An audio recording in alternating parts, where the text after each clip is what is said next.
বহু বছর বিদেশে রক্তপানি করা পরিশ্রমের পর যখন একজন প্রবাসী স্থায়ীভাবে দেশে ফেরার সিদ্ধান্ত নেন তখন কিন্তু মাথায় একটা বড় প্রশ্ন ঘোরে।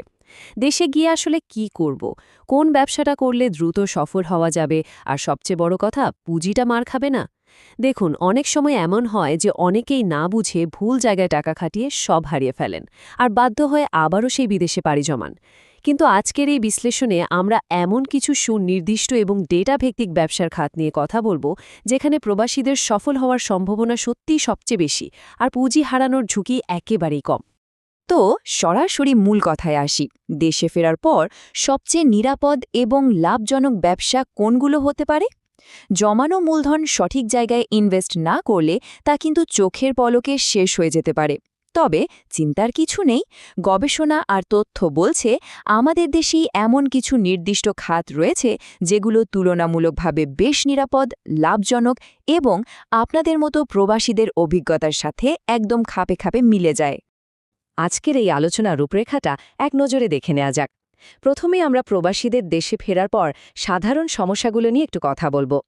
এরপর একে একে তিনটা দারুণ সম্ভাবনাময় খাত তুলে ধরব: আধুনিক সমন্বিত কৃষি, আমদানিকৃত পণ্য ও পাইকারি ব্যবসা এবং লজিস্টিক্স ও অ্যাগ্রো প্রসেসিং। আর সবশেষে থাকবে আপনার কষ্টার্জিত পুঁজি নিরাপদ রাখার জন্য খুবই জরুরি কিছু সতর্কতা। শুরুতেই আসা যাক আমাদের প্রথম খাতটিতে, সেক্টর নাম্বার 1, আধুনিক সমন্বিত কৃষি বা মডার্ন ইন্টিগ্রেটেড ফার্মিং। দেশে ফিরে ইনভেস্ট করার জন্য এটা খুব দ্রুত সফল হওয়ার মতো চমৎকার একটা ক্ষেত্র। তবে হ্যাঁ, আমরা কিন্তু কোনো সনাতন বা মান্ধাতা আমলের কৃষিকাজের কথা বলছি না। গতানুগতিক কৃষিতে রাসায়নিক সারের অনেক খরচ থাকে, আর শুধু একটা ফসলের ওপর নির্ভর করতে হয় বলে ঝুঁকিটাও বেশি। এর বদলে রাইস ফিশ সিস্টেম বা ধান ও মাছের সমন্বিত চাষের কথা একবার ভাবুন তো। এই পদ্ধতিতে মাছের বর্জ্য প্রাকৃতিকভাবেই জমির জন্য সারের কাজ করে, আর মাছ ফসলের ক্ষতিকর পোকামাকড়গুলো খেয়ে ফেলে। ডেটা কি বলছে জানেন? এই পদ্ধতিতে ২৪% সার আর ৬৮% পর্যন্ত কীটনাশকের ব্যবহার কমানো সম্ভব। মানে একই জমি থেকে ধান আর মাছ দুটোই পাচ্ছেন, খরচ কমছে, আর প্রফিট মার্জিন সোজা উপরের দিকে উঠছে। আচ্ছা, এর সাথে যদি আমরা উচ্চ মূল্যের কোনো ফসল যোগ করে দিই তাহলে কেমন হয়? লাভের অঙ্কটা কিন্তু তখন কয়েক গুণ বেড়ে যায়। যেমন ধরুন ড্র্যাগন ফলের চাষ, ডাল বা কাটিং থেকে খুব সহজে এর বংশবিস্তার করা যায়, আর পানিও লাগে একদম কম। ৫.০ থেকে ৮.৫ পিএইচ মাত্রার মাটিতে এটা সবচেয়ে ভালো জন্মায়। স্থানীয় বাজার থেকে শুরু করে আন্তর্জাতিক বাজারে এর চাহিদা এখন আকাশ ছোঁয়া। প্রবাসীদের তো কঠোর পরিশ্রম করার একটা দারুণ অভ্যাস থাকেই, তাই সঠিক প্রযুক্তি আর একটু দক্ষ লেবার ম্যানেজমেন্ট করতে পারলে এই খাত থেকে খুব দ্রুত আর নিশ্চিত লাভ বের করে আনা যায়। এবার আসি আমাদের দ্বিতীয় সম্ভাবনাময় খাতে, আমদানিকৃত পণ্য ও পাইকারি ব্যবসা।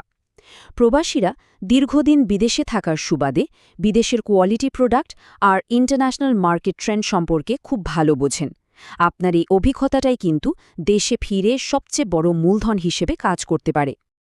এই ক্ষেত্রে একটা দারুণ উদাহরণ হতে পারে বাংলাদেশের কসমেটিক্স বা প্রসাধন সামগ্রীর বাজার। মানুষ এখন আগের চেয়ে অনেক বেশি গ্লোবাল ব্র্যান্ডগুলোর প্রতি আস্থাশীল। বিদেশি ব্র্যান্ডের কসমেটিক্সের ব্যাপক চাহিদা এখানে, আর বাজারটা প্রতি বছর ৮ থেকে ১০% হারে বড় হচ্ছে। প্রবাসে থাকার সময় আপনার যদি বিদেশের সাপ্লায়ারদের সাথে ভালো একটা সম্পর্ক বা যোগাযোগ তৈরি হয়ে থাকে, তবে সেই অভিজ্ঞতা কাজে লাগিয়ে এই বিশাল বাজারের একটা বড় অংশ আপনি খুব অনায়াসেই ধরতে পারবেন। তবে হ্যাঁ, পণ্য আমদানি করতে হলে পেপারওয়ার্ক বা আইনি প্রক্রিয়াটা একটু ভালোভাবে জেনে নিতে হবে। খুব একটা কঠিন কিছু নয়। প্রথমে ৫ বছর মেয়াদি ইম্পোর্ট রেজিস্ট্রেশন সার্টিফিকেট বা আইআরসি করে নিতে হবে। এরপর পণ্যের সঠিক এইচএস কোড বের করে ব্যাংকের মাধ্যমে এলসি খুলতে হবে। এখন তো কাস্টমসের কাজ অনেকটাই ডিজিটাল হয়ে গেছে। এসআই কোডা সিস্টেমের মাধ্যমে খুব সহজেই প্রি ক্লিয়ারেন্স করা যায়। আপনি যদি এই ধাপগুলো মেনে সরাসরি পণ্য এনে মাঝখানে মধ্যস্বত্বভোগীদের বাদ দিয়ে একেবারে পাইকারি বাজারে সাপ্লাই দিতে পারেন, তাহলে লাভের অঙ্কটা কোথায় গিয়ে দাঁড়াবে বুঝতেই পারছেন। চলুন এবার আমাদের তৃতীয় খাতটি দেখে নিই, সেক্টর ৩, লজিস্টিক্স এবং অ্যাগ্রো প্রসেসিং। বর্তমানে বাংলাদেশের রাইড শেয়ারিং বা কুরিয়ার সার্ভিসের পরিধি কিন্তু অভাবনীয় গতিতে বাড়ছে। এর সাথে যদি আধুনিক খাদ্য প্রক্রিয়াজাতকরণ যুক্ত করা যায়, তবে সেটা অত্যন্ত লাভজনক একটা ইনভেস্টমেন্ট হতে বাধ্য। আপনাদের মধ্যে যাদের ড্রাইভিং বা ট্রান্সপোর্ট ম্যানেজমেন্টে ভালো অভিজ্ঞতা আছে, তাদের জন্য কুরিয়ার সার্ভিসের ফ্র্যাঞ্চাইজি নেওয়া হতে পারে একটা মাস্টার স্ট্রোক। ধরুন কুরিয়ারের মতো প্রতিষ্ঠিত কোনো লজিস্টিক্স কোম্পানির ফ্র্যাঞ্চাইজি নিলেন। এখানে পার্সেল ডেলিভারি, পিকআপ আর ক্যাশ কালেকশনের উপর আপনি সরাসরি কমিশন পাবেন। আবার টার্গেট ফিল আপ করতে পারলে থাকে স্পেশাল বোনাস। যেহেতু এটা একটা পরীক্ষিত বিজনেস মডেল, তাই শুরুতেই বড় কোনো রিস্ক নিতে হয় না। উল্টো কোম্পানির তরফ থেকে রেগুলার সাপোর্ট পাওয়া যায়। লজিস্টিক্সের পাশাপাশি অ্যাগ্রো প্রসেসিংয়েও দারুণ সুযোগ রয়েছে, বিশেষ করে আধুনিক অটো রাইস মিল। ডেটাগুলো একটু খেয়াল করুন। একটা ছোট আকারের অটো রাইস মিল, যেটা দিনে ২৫ টন চাল উৎপাদন করবে, তার জন্য প্রায় ৬৫০ লাখ টাকার মতো ফিক্সড ক্যাপিটাল বা স্থির মূলধনের দরকার হয়। ধানের প্রায় ৬৭% চালে পরিণত হয়। আর শুধু চাল না, উপজাত হিসেবে যে কুড়া বা তুষ বের হয়, সেটা বিক্রি করেও বড় অঙ্কের মুনাফা আসে। আপনি আপনার বাজেট আর এলাকায় ধানের সাপ্লাই বুঝে ছোট বা মাঝারি যে কোনো মডেল বেছে নিতে পারেন। এতক্ষণ তো চমৎকার সব ব্যবসার আইডিয়া নিয়ে কথা হলো, কিন্তু আসল খেলাটা কোথায় জানেন? ব্যবসার খাত বেছে নেওয়ার চেয়েও সবচেয়ে বেশি জরুরি হলো নিজের খাম ঝরানো জমানো পুঁজিটাকে সুরক্ষিত রাখা।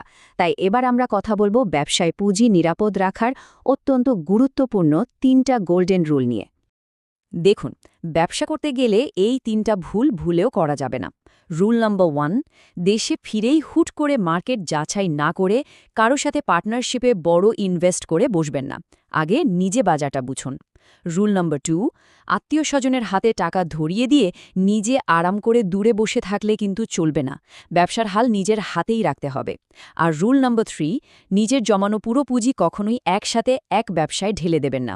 যে কোনো অপ্রত্যাশিত পরিস্থিতির জন্য অন্তত ৩০% টাকা ব্যাকআপ হিসেবে সরিয়ে রাখা একদম মাস্ট। এই রুলগুলো মানলে আপনার পুঁজি হারানোর রিস্ক প্রায় জিরোতে নেমে আসবে। প্রবাস জীবনে আপনারা যে হাড়ভাঙা খাটুনি খেটেছেন, দেশে ফিরে এখন শুধু দরকার একটা সলিড প্ল্যান আর সঠিক সময়ে সঠিক সিদ্ধান্তটা নেওয়া। আজকের এই বিশ্লেষণে আমরা যে ৩টা সেক্টর নিয়ে কথা বললাম, এর মধ্যে আপনার কাছে কোন ব্যবসাটা সবচেয়ে বেশি সম্ভাবনাময় বা প্রমিজিং মনে হলো, বা কোনটা নিয়ে আপনি আরও ডিটেইলস জানতে চান, আমাদের কিন্তু জানাতে পারেন। আশা করছি এই তথ্যগুলো আপনাদের সঠিক ইনভেস্টমেন্টের সিদ্ধান্ত নিতে দারুণভাবে সাহায্য করবে। ভালো থাকবেন সবাই। নতুন কোনো বিশ্লেষণে আবারও দেখা হবে দারুণ সব তথ্য নিয়ে।